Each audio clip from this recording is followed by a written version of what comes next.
ويريد الذين يتبعون الشهوات أن تميلوا ميلا عظيما. فإذا سكتنا عنهم فماذا يحول بيننا وبين العذاب؟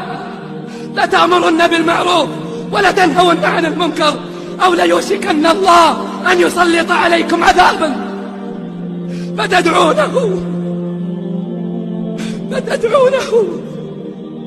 فلا يستجيب لكم. نجاتنا بأمرنا بالمعروف، أن نقول للظالم أنت ظالم، وأن نقول للذين يعصون الله اتقوا الله.